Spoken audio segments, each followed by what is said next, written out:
qu'on lui a volé la victoire, mais il n'y croyait pas. Il savait qu'il n'avait pas gagné. Il savait bien que les 4 cartons qui étaient venus de l'extrême nord, acheminés par le président du tribunal de cette région-là, avaient fait gagner M. Paul Biya. C'est-à-dire qu'ils étaient en ballottage avant. Mais les 4 cartons des procès-verbaux qui étaient venus, et il y a les acteurs qui sont encore sur le terrain. Il y a le gouverneur Namvou qui était dans l'extrême nord à cette époque-là. Et il y a même ce président que j'ai rencontré, qui a pris sa retraite et qui est devenu avocat aujourd'hui. Donc, je parle des choses que je maîtrise. J'ai vu les documents. Donc, cette construction-là, Foundi n'avait pas adoubé simplement parce qu'il disait que c'était trop, mais c'est celui-ci, M. Kamto, qui le forçait, qui l'obligeait. Soit dit en passant, à cette époque, 1992, Kamto est le porte-parole. Tout à fait. Pour le changement. Tout à fait. C'est pour ça qu'on dit qu'il c'était le directeur en sous-main. C'était le directeur de campagne en sous-main, en réalité. Donc c'était l'homme à tout faire de cette époque de 92. C'est la continuité de 92 que nous rencontrons en 2018. Avec maintenant Kamto en acteur principal et non plus en acteur de d'arrière-plan. Et vous savez bien qu'à l'époque, on avait parlé du complot anglo-bami, parce qu'effectivement, ces gens-là qui utilisent la tribu Bamileke pour vouloir accéder au pouvoir sans passer par les urnes, se sont alliés aux candidats de l'heure, qui était Monsieur Foundi, pour l'amener. C'était pas par amour pour lui, pour ses beaux yeux, non. C'était pour, n'est-ce pas, parachever les plans qu'ils ont d'accéder au pouvoir. Maître Jean de Dieu Momo, on va dire que vous êtes le président national du PADEC, vous l'avez dit vous-même, vous êtes avocat. Tout à fait. En passant, vous êtes ministre de la Justice, enfin, ministre délégué. Accessoirement. Auprès du ministre d'État, garde des Sceaux. Vous ne parlez pas comme membre du gouvernement. Voilà. Aujourd'hui, nous évoquerons donc toute cette actualité politique avec vous, l'actualité de ces derniers jours. Nous parlerons également de l'histoire en tant que telle, de comment est-ce qu'on en est arrivé à ce que nous avons vécu ces dernières semaines ici au Cameroun et à l'étranger.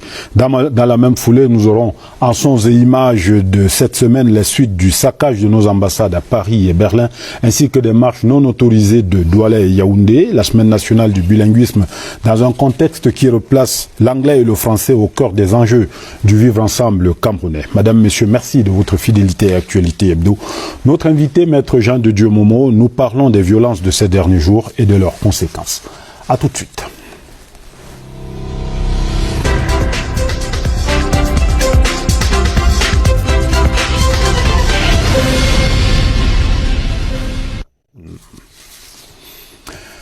Alors, Maître Jean de Dieu Momo, les marches ont donc eu lieu. Ouais. Le gouvernement, lui, il dit c'était des marches non autorisées, donc interdites. Tout à fait. Il y a eu le saccage de nos ambassades à Paris et Berlin. Ouais. Là également, sur tous ces aspects-là, le gouvernement lui dit ce sont les militants du MRC. Tout à fait. Ceux du MRC disent nous n'y sommes pour rien. C'est trop facile à partir du moment où on a mis certains leaders du MRC on va dire, je veux pas encore, disons qu'ils sont exploités dans le cadre d'une enquête préliminaire qui est secrète. On ne peut pas parler de ça puisque c'est une instruction judiciaire, nous n'en parlons pas. Mais avant, ils ne le disaient pas. Et puis, de toutes les façons, ceux qui l'ont fait ont bien dit qu'ils agissent pour remplacer le président fantoche par le président élu. Et ils ont déchiré les photos du président de la République et ils ont placé les photos de leur président. On est d'accord. Donc après, on ne peut pas maintenant, parce qu'on a arrêté quelques suspects, et commencer à faire un rétropédalage.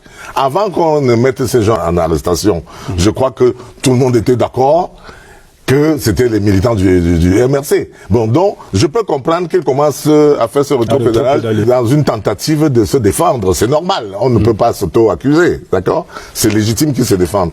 Mais, je pense quand même que nous devons remarquer que le Rubicon a été franchi. Parce que Kamto, lui, il sait qu'il n'a pas gagné. J'ai discuté avec des gens de son entourage. J'ai des gens qui disent que ils n'ont pas gagné. Ils sont passés deuxième, mais ils reprochent au président Paul Biya son pourcentage. Ils disent qu'il n'a pas eu 70%.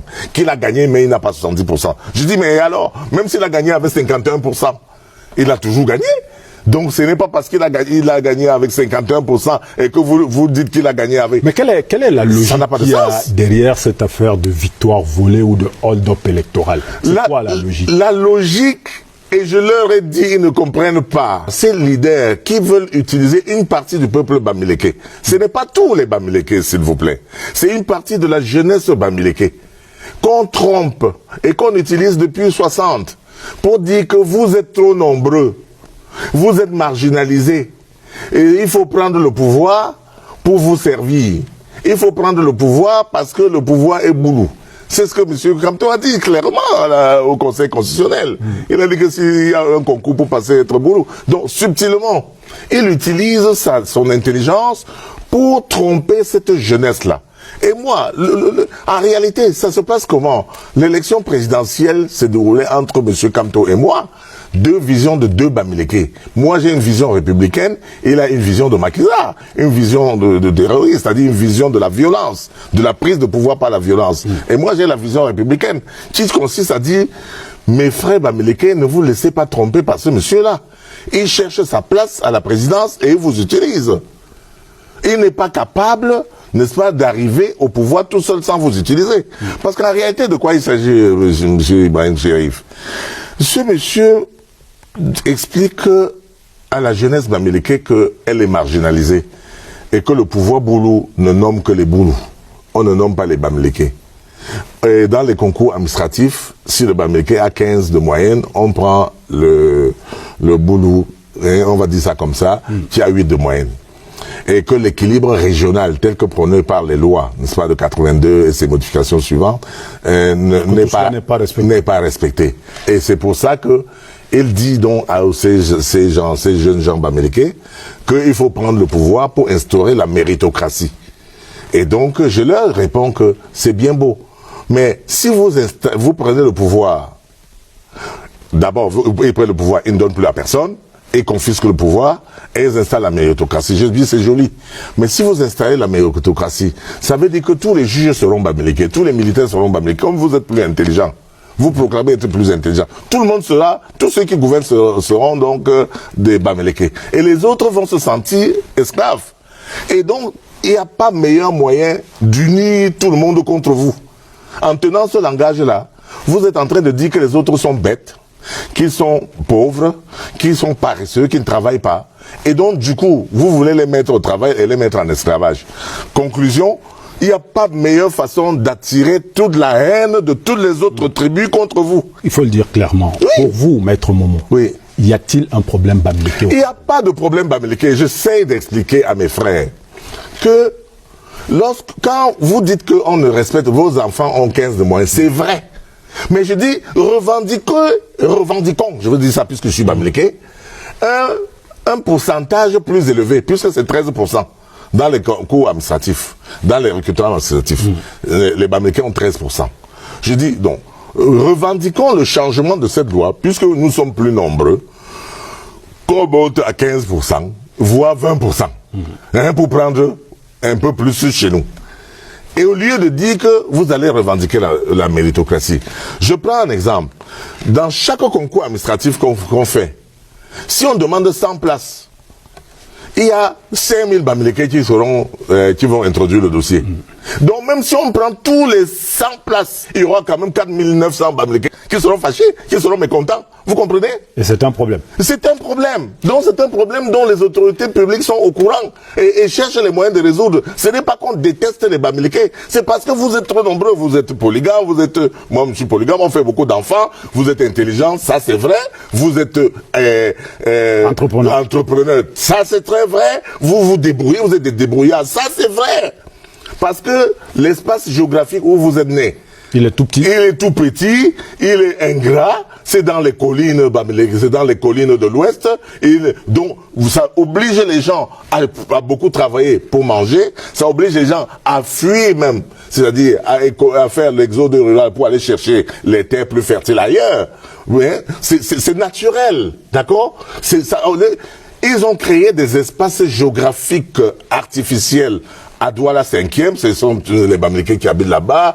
À Douala 3e, à Douala 4e, ce sont les Bamileke qui habitent là-bas. À Yaoundé 6e, Biemassi, Mendon, etc., ce sont les Bamileke. C'est-à-dire que c'est un prolongement artificiel de leur territoire parce que leur territoire étant petit et ingrat. Donc maintenant, il faut dire les choses comme elles sont. Vous dites que vous souffrez. Malheureusement, quel est le regard que l'autre a sur vous? Ils voient que vous êtes venu chez eux, on va dire ça entre guillemets, que vous êtes venu à Douala, à Yaoundé et dans toutes les villes, et que quand on regarde les livres fonciers, vous êtes propriétaire de plus de la moitié des terres, n'est-ce pas, des terres dans les livres fonciers. Vous ne pouvez pas dire que vous êtes isolé, alors que même dans les marécages, vos prolétaires ont été transformés en propriétaires. Vous êtes des bailleurs à Yaoundé, vous êtes des bailleurs à Douala, vous êtes des bailleurs dans les marécages. Ce discours que vous tenez, oui. On peut vous écouter comme cela à l'Ouest? J'aimerais bien qu'ils m'écoutent parce que est-ce que je dis à mes frères, soyons moins gourmands. Parce que les autres pensent que nous sommes trop gourmands. Nous sommes des brouillards. Et les autres ne le sont pas. Est-ce que vous pensez aux gens de l'Est? Est-ce que vous pensez aux autres du Sud? Est-ce que vous avez vu leur maison? Est-ce que vous avez vu les routes qui mènent chez eux? Est-ce que il ne faut pas simplement penser à nous? Je suis d'accord que nous sommes nombreux. Je suis d'accord que nous sommes entrepreneurs. Mais il faut arrêter de croire que l'État doit employer tous les Bamileke. Continuons. Il faut plutôt devenir, moi mon propos, c'est que les Bamileke doivent devenir la locomotive qui doit traiter le pays, au lieu d'en être l'entrave. C'est-à-dire que, profitant du dynamisme Bamileke, il faut plutôt traîner les autres. Et les autres seront reconnaissants. Mais si vous les menacez d'hégémonie, si vous les menacez de prendre leurs privilèges, de leur retirer leurs privilèges, alors que vous êtes déjà plus entreprenants que eux, ils se sentent en danger, ils vont vous haïr. Moi, j'évoque 1991. Avant que les villes mortes ne commencent. C'était déjà là. C'était déjà là dans les années 90. En 1991, à Douala, à Yaoundé, quand le Parlement étudiantin a été créé, c'était la plupart des jeunes enfants Bamileke, les Symphotocames et tout cela, c'était des Bamileke. Et la réaction a été la création de l'autodéfense. On a failli aboutir à un génocide Bamileke ici. On a vu que dans le sud, à Samelima, à Ebolova, les gens commençaient à chasser les Bamileke là-bas. Donc, ce langage que M. Kamto tient est un langage génocidaire. Et moi, je suis Bamileke, je dis à mes frères, vous êtes en train de creuser votre propre tombe. Ils ne veulent pas croire, ils pensent que moi je les ai insultés. Je vous sauve, au contraire. Je vous dis, profitons de votre dynamisme là pour nous intégrer dans le mandat de grandes opportunités, qui aura beaucoup d'argent, qui aura beaucoup d'opportunités d'enrichissement pour nourrir vos enfants, au lieu de lutter contre ce pouvoir-là et de vous mettre tout le monde à dos. Je vous propose maintenant de suivre le ministre de l'administration territoriale, Ponatan Ngandji. Entre les lignes, annonçait déjà les développements de cette semaine, c'est-à-dire l'arrestation du professeur Maurice Kamto et de quelques autres militants du MRC, Ponatan Ngandji, à la suite des marches et du saccage de nos ambassades. Il a déposé ses recours au Conseil constitutionnel. Il a défendu son recours. Il a assisté à la proclamation des résultats et 4 mois après, ils viennent parler qu'il faut recompter, n'est-ce pas, les bulletins d'une élection dont le résultat a été officiellement proclamé. Le chef de l'État réélu a prêté serment. Donc je crois que c'est un prétexte fallacieux. Il a un agenda caché. Il est payé avec ses partisans de planifier l'insurrection. Et je crois que c'est à ce niveau-là qu'il faut situer les actes dangereux du promoteur du MRC. Je voudrais également dire que parfois, lorsqu'on est obsédé par la folie de grandeur, on finit par perdre le sens de la raison. Et ce qui est en train d'animer l'esprit du promoteur du MRC. Je voudrais également dire que lui, qui passe pour un tireur de pénalty, il y a une confusion dans sa tête entre le Cameroun et un terrain de football. Et je crois qu'il doit cesser d'entretenir cette confusion pour la simple raison qu'on peut marquer un pénalty et perdre un match par 7 buts à 1. Et c'est ce qui lui est arrivé. Je voudrais également rappeler que le ministre de l'administration territoriale est l'autorité qui accorde l'agrément aux partis politiques. Et ces agréments ou autorisations sont accordés sur la base des lois et règlements de la République. Autrement dit, le MINAT et les partis politiques sont liés par un contrat qui doit être respecté. C'est une précision très importante. Si le responsable d'un parti politique décide de défier systématiquement l'autorité de l'État en organisant des manifestations illégales, parfois dangereuses et susceptibles de perturber l'ordre public, le ministre de l'administration territoriale est en droit de prendre certaines mesures conservatoires, l'interdiction provisoire de ce parti politique. Et si jamais les indices concordants de perturbation de l'ordre public sont établis contre ce promoteur, son parti politique peut définitivement être interdit sur l'étendue du territoire national.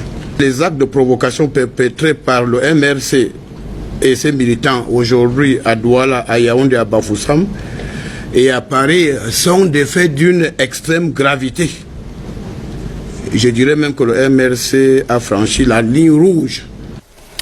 C'était là le ministre Paul Latanga-Ndji de l'administration territoriale qui parlait donc des manifestations de Douala, Yaoundé, Bafoussam, Bouddha et également des saccages de nos ambassades à Paris et à Berlin, menaçant donc justement les responsables du parti MRC.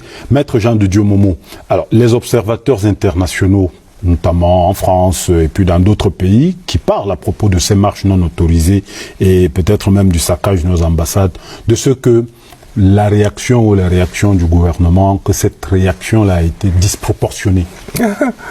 Oui, c'est ça qui est étonnant souvent, hein, ce qu'on appelle les amis internationaux dans notre coopération. Oui, j'ai entendu, j'ai lu le communiqué d'Amnesty International, que c'est disproportionné, mais par rapport à quoi? Est-ce qu'on a déjà vu dans le monde des populations d'un pays aller saccager leur propre ambassade? Franchement, je pense quand même qu'on a franchi le Rubicon. Et c'est là où je dis à mes frères Bamileke, il faut arrêter. Vous êtes en train de vous faire haïr. L'histoire bégaye. On raconte que en Allemagne, il y avait un peuple qui était très riche, qui avait tous les leviers économiques. C'était, n'est-ce pas, les Juifs. Et qu'ils étaient d'une arrogance. Moi, je dis, on raconte, c'est le bruit, je rapporte. Hein, et ils étaient d'une arrogance tel que le peuple allemand se sentait un peu frustré. Puis un jour est venu au pouvoir un certain Hitler, qui a mis, n'est-ce pas, ces populations-là dans les chambres à gaz. Donc je pense qu'il faut quand même que les gens qui sont instruits, comme M. Kamto, puissent savoir où ils amènent leur peuple. Moi, quand on est leader, on conduit le peuple vers là où il n'y a pas le danger. Il ne faut pas le conduire vers là où il y a le danger. Qui seraient les perdants ici au Cameroun si on devait tout saccager, comme ils ont saccagé l'ambassade là? Si les gens de la majorité présidentielle répondent par la même brutalité, qui va perdre? Je vous ai expliqué que nous nous vantons que c'est nous qui possédons Djegapala, c'est nous qui possédons c'est nous qui possédons les richesses du Cameroun. Qui est perdant? Je vais vous raconter une histoire. En 91, moi j'habitais à Biémassila. Et quand l'affrontement parlementaire autour de France nous a mis en danger, nous qui n'étions pas partis à cette histoire, moi j'habitais là avec ma famille, j'ai dû m'exiler pour aller m'installer à Douala. Je connais quelqu'un, M. Ngeti, qui était à Ngesi, je pense, qui était à Ebolova avec nous à l'époque. C'était un grand propriétaire, il avait un immeuble, il avait une boulangerie, un gars hyper riche, il est vivant.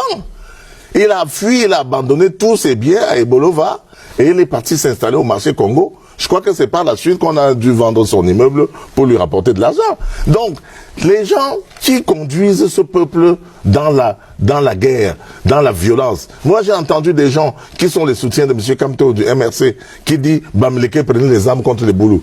Mais c'est de la folie furieuse. J'ai dû rappeler, et je rappelle encore ici, que c'est une illusion de croire que le Bamileke, ils sont tellement nombreux qu'ils peuvent à eux seuls gagner une élection. D'après les textes, ils sont 15,3% de la population. Il faut composer. Aucune tribu au Cameroun ne peut prendre le pouvoir seul. sans composer avec les autres. Ça nous ramène à ce qu'on appelle le vivre ensemble. Le vivre ensemble signifie donc et tout le monde ait sa place. Qui, mieux que le Bamileke, est plus introduit dans ce pays? Dans toutes les villes, il y a un quartier Bamileke et un quartier Aoussa. Vous voyez les gens qui sont les plus introduits. Et maintenant, ils sont même passés à l'étape supérieure. Il y a maintenant le quartier Baganté, le quartier Bafoussam, le quartier Baham. Et donc, vraiment, il faut dire que nous sommes intégrés partout. Est-ce qu'on peut imaginer qu'il y ait un quartier Boulou à Tchang, un quartier Boulou à Baham, un quartier Betty à Baganté? Jamais. Et puis, même ce micro-tribalisme-là, il sévit déjà dans notre pays Bamileke. Les Tchang vont appeler les Foussap, les Bafoussam, les Ngana, en disant que Kwadjab Dia, quand ils sont trop chiches. Ils ont la main en raccourci que ils veulent vendre, get the thing, get that thing. C'est-à-dire, si je ne vends pas aujourd'hui, je vendrai demain. Donc, Kwadjab Dia pose à la maison, je vais vendre demain. Les Tchang disaient ça des Bafoussam. Et les autres Bafoussam disaient des Tchang que sont les Tchankuna. Ils sont trop sales comme les porcs. Donc, ok, les Bouddhas pareil. Ça, c'est à l'intérieur. À l'intérieur même des pays Bamileke. On dit des Baham chez Kamto que ils ont 5 poches. Que quand tu fouilles les 4 poches, il a toujours une 5e poche cachée. C'est ça qu'on dit chez les Baham. Donc il y a déjà un petit tribalisme chez nous. Que moi, ministre délégué, par exemple, je suis de Bafou, et on va dire que pourquoi ce n'est pas un Foreké. Après, si je suis Bafou, comme je suis Bafou, à Bafou, on va dire que pourquoi ils sortent de Bassassa. Moi, je suis de Bassassa. Pourquoi ils ne sortent pas de Mbeng? Pourquoi ils ne sortent pas de Telka? Non, mais il faut arrêter. Nous sommes au 21e siècle, bon Dieu. Et dans 100 ans, vos petits villages-là vont disparaître. Maître Jean de Dieu Momo, le discours que vous tenez, est-ce que, appelons ça le Bamileke lambda, oui, ne va pas, on va dire, vous qualifier de traître? Ah ouais, ils m'ont qualifié de traître. Mais je vous dis la vérité, vous me qualifiez. Traître par rapport à quoi? Je suis en train de vous dire que le Cameroun est trop vaste pour qu'on se bagarre. Et il est même encore non peuplé au 21e siècle. Il y a des espaces partout. Alors, quand vous allez m'appeler traître là, la question est simple. Mon enfant qui est né à Douala, à Yaoundé, il n'est jamais... Moi j'ai construit une maison de 8 chambres à Bafou, où je n'habite pas. Pendant l'année, je peux y aller une fois.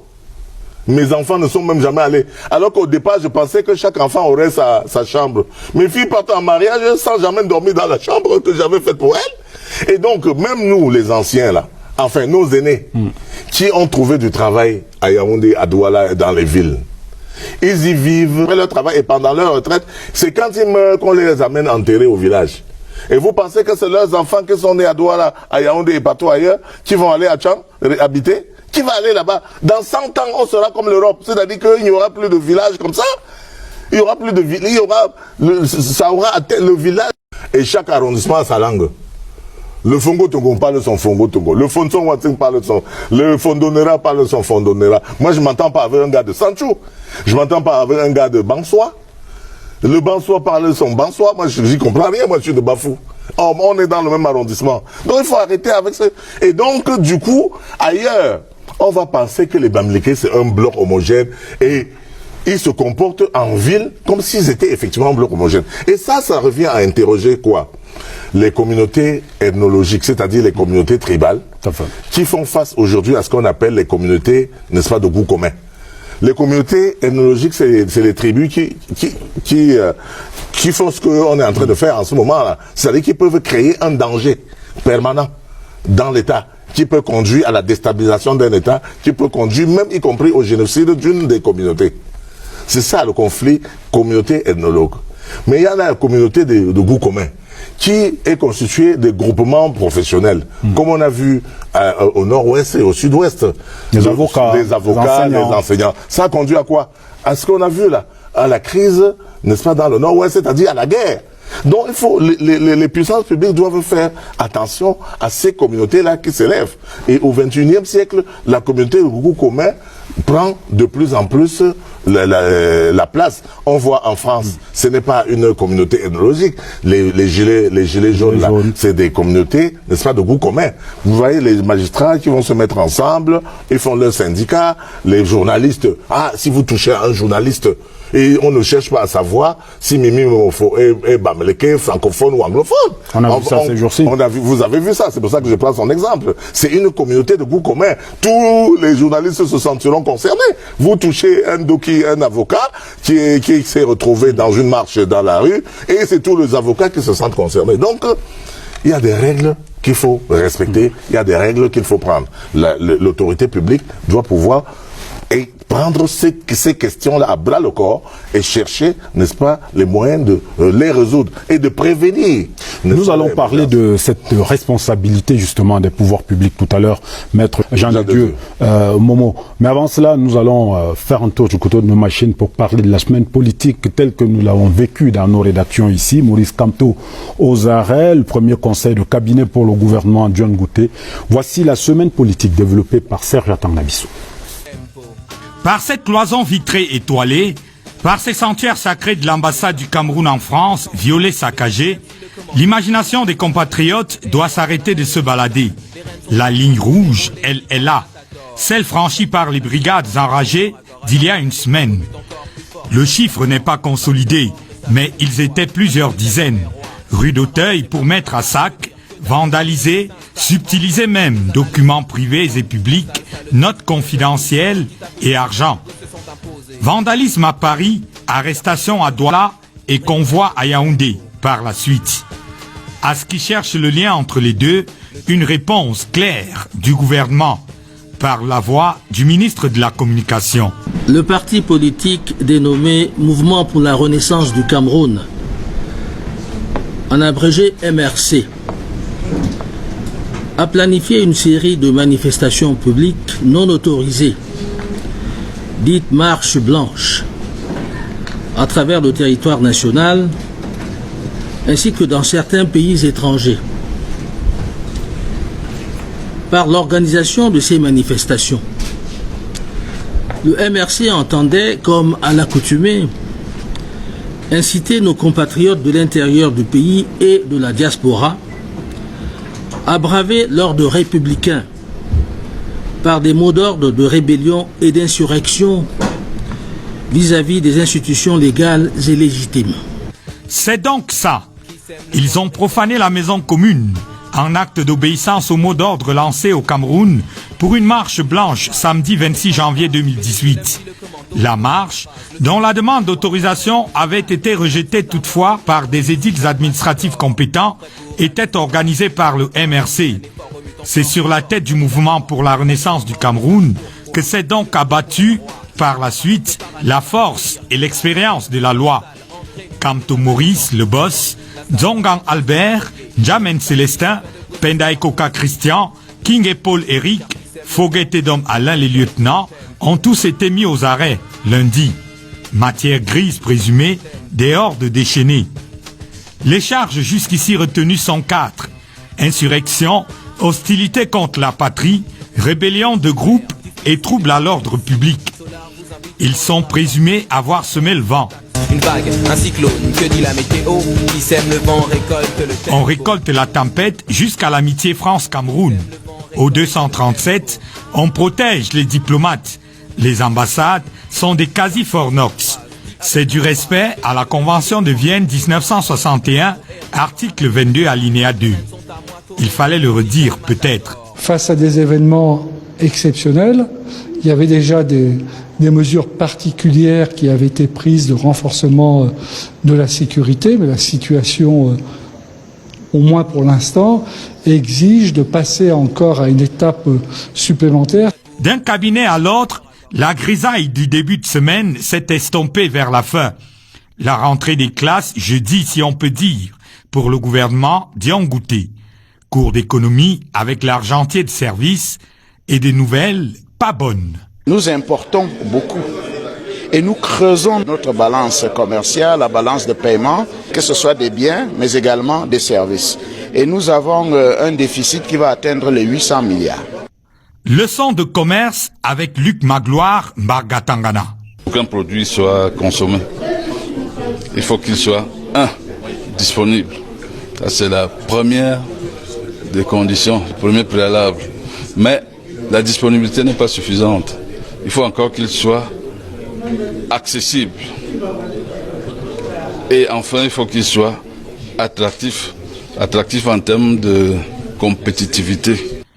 Une semaine s'achève, des devoirs à faire certainement, pour ces personnalités d'ores et déjà et plus que jamais au taquet.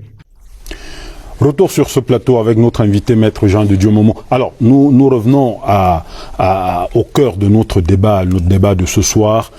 Alors, la question Bamileke, si on peut s'exprimer ainsi. Oui. Vous dites, cela n'existe pas. Il y a donc maintenant ce qu'on pourrait appeler également la responsabilité des gouvernants. Tout à fait. Ce qui s'est passé le week-end dernier, les marches, les casses et autres, c'est un peu la conséquence d'un certain discours également. Oui, tout à fait. Un discours, c'est une construction. C'est un construit depuis longtemps. Et ce sont les leaders qui construisent ce discours et qui trompent effectivement mes frères Bamileke. Parce que moi j'ai pris l'exemple, j'ai dit si vous allez en guerre, il faut mesurer vos forces. Quand vous voyez que vous avez 100 soldats, vous n'allez pas quand même attaquer une armée de 10 000 soldats. C'est clair. Donc il faut composer. Et je dis au Bamileke, vous êtes 15,3%.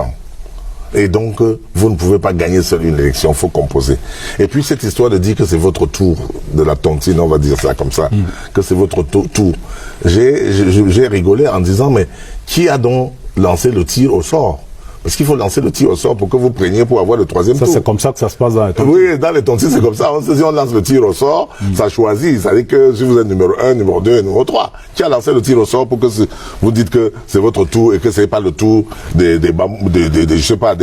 mafias. Bon, les tenants de cette thèse-là disent, il y a eu le Nord, Saïdjo, il y a le grand centre-sud, Paul Biya. Oui. Alors, la suite? La suite, j'ai dit, mais alors, vous êtes à l'ouest, il y a aussi l'est. Et il y a le nord-ouest, il y a le sud-ouest. Pourquoi forcément c'est votre tour? C'est ça. C'est cette revendication du tour qui est exacerbée. C'est-à-dire qui veut consacrer l'hégémonie Bamileke. Et ce qu'on a appelé le Bami Power. Et moi, comme je suis avocat pénal international, je leur dis, j'ai connu un peuple, les Hutus, au Rwanda, qui était majoritaire contre les Tutsis, minoritaires.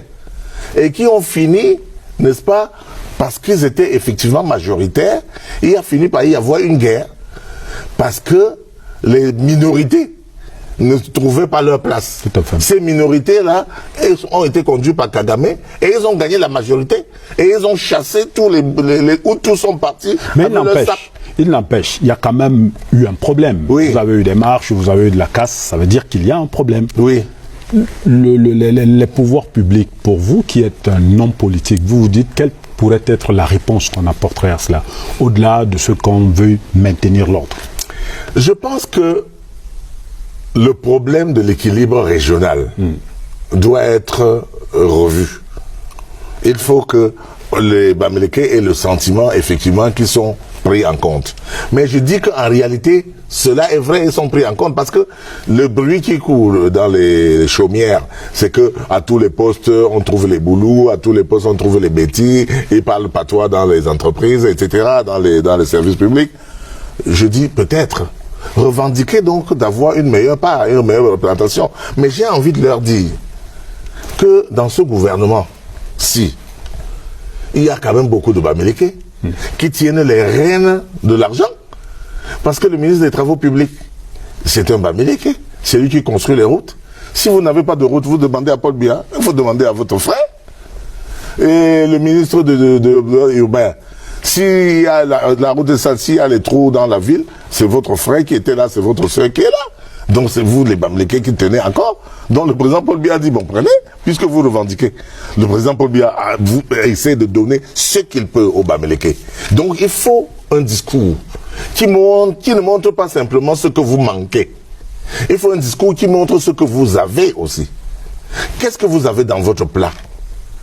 Vous ne voyez pas ce que vous avez dans votre plat. Il faut un discours qui montre ce que vous avez dans votre plat et ce que aussi les autres n'ont pas. Est-ce que les Pygmées n'ont rien dans leur plat. Est-ce que l'Ouest n'a pas un problème, j'allais dire, de leadership? Tout à fait. Le problème de leadership est tout à fait normal. L'Ouest revendique ce problème, ce leadership, puisqu'il l'a de fait.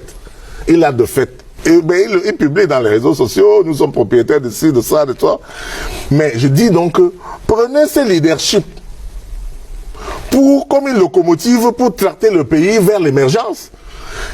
Et non pour devenir des maquisards qui brûlent et incendient les ambassades.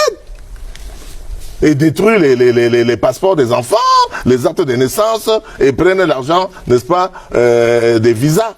Non! Alors, Maître Jean, il faut un discours différent. On dit également, ça c'est de vous, que vous seriez, on va dire, plus RDPC que les militants du RDPC. C'est-à-dire que vous tenez un discours, on ne serait pas surpris, oui, qui vient d'un ultra du parti au pouvoir. Oui. Bon, vous êtes de la majorité présidentielle, c'est normal. Ouais, bon, je n'étais pas de la majorité présidentielle. Mais ce que, en fait, j'ai découvert que les réalisations du président Paul Biya ne sont pas connues du grand public. Si on connaît la moitié de ce qu'il fait, oui, on tiendra le discours que je tiens. Si on sait, je veux dire, je vous prends un exemple.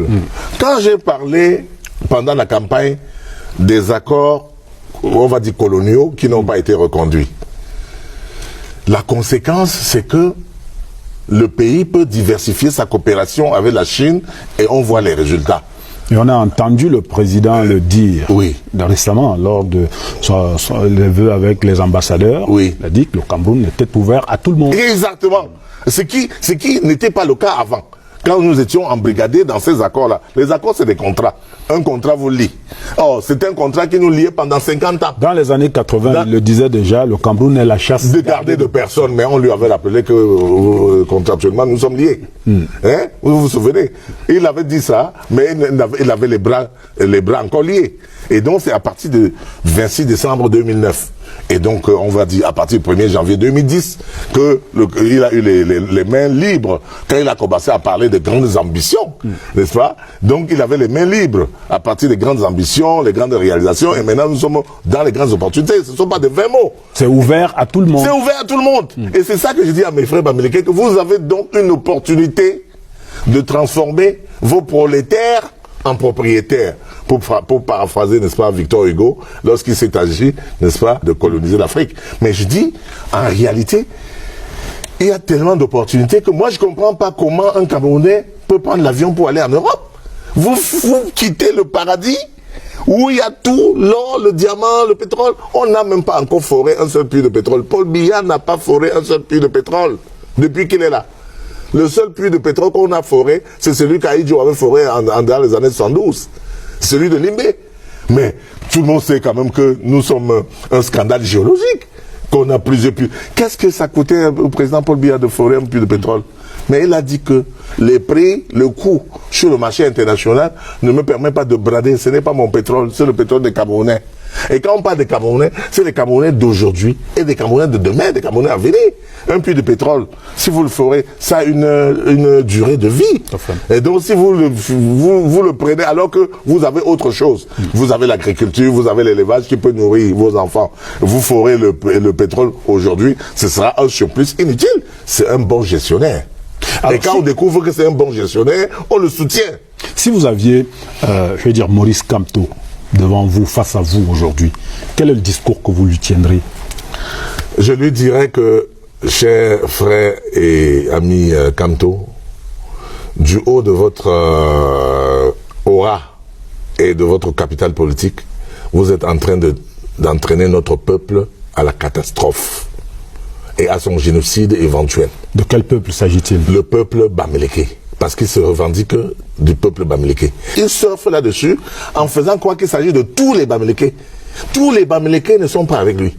Parce qu'il y a beaucoup de bamileke qui ont tiré leur épingle du jeu.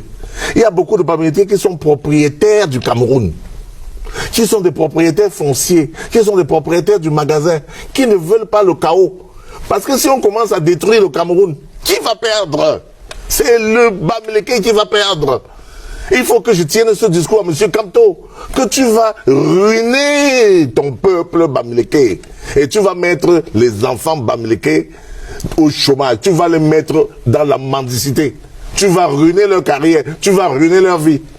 Parce que déjà ce discours du bamileke de Kamto aujourd'hui a fait en sorte que dans les administrations, on regarde le bamileke de travers, on croit que c'est l'ennemi. Dès que vous êtes Bamileke, on croit que vous êtes l'ennemi à cause de ce discours. Moi, je dis, il faut faire attention au discours. Le discours, c'est comme une arme terrible, une arme tranchante, une arme qui tue. De destruction massive, oui. Oui, c'est une arme de destruction massive. Et il faut que les intellectuels, les gens... Moi, j'ai dit, ma position n'est pas comprise par le Bamileke moyen. J'ai invité l'élite Bamileke à discuter avec moi. J'ai dit, faisons une all Bamileke conférence, comme les all anglophones conférences là. Asseyons-nous. Je vous donne mes thèses et on en débat. Et vous allez voir si votre position n'est pas justement en train d'attirer tout le monde contre vous. Parce que votre langage, le langage que Kamto et les siens tiennent, c'est un langage contre le Bamileke. C'est un langage qui fait détester le Bamileke. C'est un langage qui présente le Bamileke comme étant le danger permanent pour la République. C'est un langage de maquisard. Et quand je parle de maquisard, les Bamileke savent de quoi je parle. C'est-à-dire les gens qui incendiaient les maisons. On se rappelle qui tuaient les années 60. Oui, c'est ce langage-là. Cette équipe-là, c'est une équipe extrémiste de maquisards qui ne sont pas encore sortis de la brousse depuis 1960 et qui continuent leur guerre de 1960 en 2018. Maître Jean de Dieu Momo, nous allons parler de totalement autre chose maintenant. C'est la semaine nationale du bilinguisme, les vœux de nouvel an aux diverses structures administratives de la République, la semaine sociale telle que vécue par la rédaction avec Eugène Bey. Le bilinguisme, le lien indéfectible pour l'intégration nationale, tremplin pour la paix et le développement. C'est sous ce thème que s'est célébrée cette semaine au Cameroun la Semaine nationale du bilinguisme, une option politique dont le Cameroun est fier et qui nous vaut admiration et considération dans la sous-région et au-delà. Dans les établissements scolaires, les enfants se sont donnés à cœur joie à l'exercice. I was a participant of the debate. It was really wonderful. It was a time of emotion. For those who are still behind with the system of parallel bilingualism, should stand to their feet and join us in integrated bilingualism. Nous ne devons pas avoir de différence entre nous, mais nous devons tous dire lui il est Camerounais, elle est Camerounaise. Je pense à mes jeunes frères camerounais d'arrêter de dire, comme certains le disent, que l'anglais, c'est Dieu qui donne l'anglais. Le clou des manifestations, qui coïncide avec la journée nationale du bilinguisme, s'est déroulé au Palais des Congrès, avec à la manœuvre le ministre des enseignements secondaires. They should not think that they are doing it for the head of state, nor that they are doing it for the minister. It is for themselves to be able to have jobs tomorrow. And we think that from 20 years upwards, these children should be able to work as interpreters and translation. Mais comment faire pour que ces élèves, enthousiastes et pétillants de forme, puissent avoir accès facile à une éducation endogène et compétitive?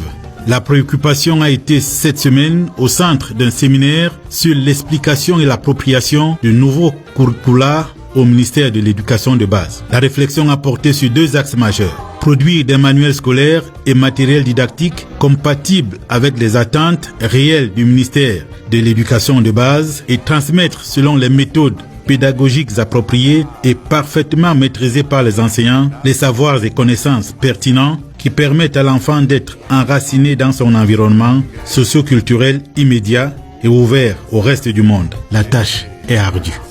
Nous avons pensé que le ministère de l'Éducation de base rencontre les différents auteurs et éditeurs à l'effet de voir quel est le format des livres qu'il faut rédiger, quel est le contenu et quelles sont les modalités d'évaluation des apprentissages.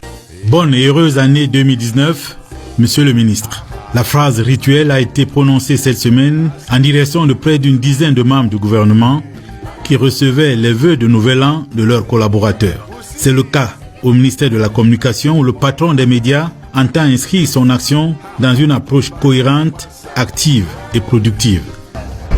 Le chef de l'État donnait une indication de l'approche du traitement des faits d'actualité par la presse nationale. Lors du conseil ministériel rappelé tantôt, il disait, je le cite, il est très important que les médias nationaux continuent de diffuser une information crédible et vérifiée. C'est dans ces veines que nous entendons, au cours de l'année qui commence, inscrire la communication gouvernementale. Au ministère de l'économie, Alamine Ousmane Meh se fixe pour ambition l'accélération de l'industrialisation, la réduction de la pauvreté et l'atteinte des objectifs du développement durable. Maître Jean de Dieu Momo, alors, c'est la saison des vœux, oui. Comme on dit. Bon, c'est pas encore passé au ministère de la Justice. Non, pas encore. Apparemment, encore dans les administrations parallèles. Tout à fait, tout à fait. Encore dans les administrations parallèles. Ouais. Mais dans ces cérémonies de vœux, partout il a été question de vivre ensemble. Oui, tout à fait. Parce que, enfin, c'est étonnant. La présidentielle de 2018 a révélé un monstre qui pouvait, un monstre dangereux, qui peut mettre ce pays à mal, qui peut mettre ce pays à feu et à sang, et qui a commencé dans le sud-ouest et nord-ouest, et que M. Kamto et son équipe veulent parachever. Ce n'est rien comparé à Boko Haram. Ce qui se passe est beaucoup plus dangereux que Boko Haram. Parce que monter les tribus contre les autres, comme il l'a fait en plein conseil constitutionnel, est excessivement grave. Et je pense que nous devons tous ensemble condamner ce genre, n'est-ce pas, d'entreprise criminelle. Et dire à nos frères bamileke que vous êtes en danger, vous êtes en train de créer et de creuser votre propre tombe. Kamto creuse votre tombe avec l'aval de certains bamileke qui ne comprennent pas. C'est pour ça que j'ai dit que si je parle aux leaders bamileke, j'en ai parlé à deux en privé qui sont sortis tout à fait ébranlés. J'aimerais continuer à leur parler parce qu'il faut qu'ils comprennent que moi je viens les sauver et non, je ne suis pas le traître bamileke, je viens plutôt leur dire parce que je viens de l'extérieur, vous comprenez? J'ai vu ailleurs, je suis un acteur, si on va dire très proche, qui a vécu de manière directe le génocide rwandais. Je suis quelqu'un qui est un analyste politique. Et donc, je peux partir des faits, vous dire les conséquences. Exactement comme je l'ai fait pendant cette élection. Quand je leur ai dit, voilà ce qui va se passer. Je leur ai déroulé tout le plan. On a eu cette semaine du bilinguisme dont parlait Eugène Bey tout à l'heure. C'est le ministre en charge des enseignements secondaires qui disait, c'est-à-dire qu'on parle anglais et français, c'est pas tellement pour Paul Biya. Oui, non, pas du tout. Pas du tout. C'est une richesse incommensurable que le Cameroun puisse parler ces deux langues, français et l'anglais. À l'international, vous êtes riche avec ça. Et donc, pardonnez-moi de profiter de votre émission pour saluer chaleureusement et acclamer et féliciter le professeur Nalova, le ministre Nalova, parce que elle a fait. Moi, j'ai vu ça à la télévision, j'ai beaucoup applaudi. Les simulations là, les débats le vendredi sur la CRTV. Oui, sur la CRTV. J'ai vraiment, maman, mommy, I love you. It's very important. Go before, on va dire ça comme ça en anglais. D'accord? Vraiment, c'est très bien. Et je voudrais dire que c'est riche ce que l'anglais est notre capital. C'est notre capital pour envahir l'international. Parce que nous sommes encore un petit peuple de 59 ans. Le Cameroun a 59 ans. À l'âge des nations, le Cameroun est comme un bébé. C'est comme un bébé. C'est comme un bébé qui ne s'assoit pas. Qu'on apprend à s'asseoir, on n'a même pas encore nos institutions. On est encore en train de balbutier pour mettre la décentralisation. On venait de mettre le Conseil constitutionnel. On n'a même pas la Cour des comptes. On n'a pas ceci. Donc c'est un bébé. Oh, les gens qui veulent que qui nous reprochent de n'avoir pas construit la tour Eiffel à Yaoundé et la statue de la liberté à Douala. Moi, je leur dis, attendez, ça viendra dans 100 ans peut-être. Mais on y va progressivement. Quand on tient un pays comme le pays ici, que tient Paul Biya, le président Paul Biya, son excellent Paul Biya, je pense que c'est un panier d'œufs qu'on tient. Et donc, à tout moment, ça peut tomber. Ça peut tomber rien que par des ajustements tout à fait extraordinaires, tout à fait incompréhensibles de quelqu'un auquel on aurait pu donner le bon Dieu sans confession. Je parle de M. Kamto. Oui, on aurait pu rien que avoir ses états de service, rien que son titre que je qualifierais aujourd'hui de ronflant par rapport aux actes qu'il a commis. On pourrait dire que, messieurs, vous êtes en train de mettre à mal notre vivre ensemble, à exacerber les tribus. Oh, je venais de vous faire la démonstration que déjà dans le pays bamileke, il y a encore ce micro-tribalisme. Et que même dans Bafou, il y a encore le micro-tribalisme. Enfin, est-ce qu'on peut même appeler ça tribalisme? Donc, c'est la résurgence des peuples anciens. C'est la résurgence de l'indigénat. Parce que si je dis ça, c'est un terme colonial. Mais c'est la résurgence des peuples primitifs. Vous comprenez? Ce refus de vivre ensemble est dans notre subconscient primitif que l'éducation n'a pas encore permis d'évacuer. Ce sont les primitifs qui agissent de cette manière, comme si on était dans l'état de nature. On est au 21e siècle, ouvrez vos yeux. On est au 21e siècle et on doit vivre, on est condamné à vivre ensemble ou à périr chacun de son côté. Et c'est clair, c'est aussi simple que ça. Comme nous ne périrons pas. Et comme nous ne périrons pas, on est obligé, contraint, forcé de vivre ensemble. Et ça commence par ne pas critiquer les autres. Ça commence par ne pas dire qu'on est supérieur aux autres. Ça commence par respecter les faibles. Les 5 doigts de la main ne sont pas égaux. Hein. Et même quand vous avez vos enfants, ils ne sont pas intelligents de la même façon. Il faut pouvoir tirer tout le monde. Il faut pouvoir. Donc les Bamileke, et en tout cas ceux des Bamileke qui pensent qu'ils sont supérieurs là, essayez de mettre votre supériorité là au service du Cameroun, au service du vivre ensemble pour traiter le Cameroun vers l'émergence. Ça, c'est ce que j'ai à dire. On va s'en tenir à cela. Maître Jean de Dieu Momo, le président du PADEC, le président national, le Parti des Patriotes Démocrates pour le développement du Cameroun, avocat au barreau du Cameroun. Tout à fait. Et internationaliste également. Tout à fait. Et accessoirement, ministre délégué auprès du ministre d'État chargé de la justice, garde des Sceaux. Vous étiez l'invité d'Actualité Hebdo et merci de votre participation. Merci de votre disponibilité. Je vous en prie, monsieur le directeur, c'est moi. Madame, monsieur, Actualité Hebdo s'achève. Merci de votre aimable attention. Restez en compagnie des programmes de la CRTV. Bonsoir, à dimanche.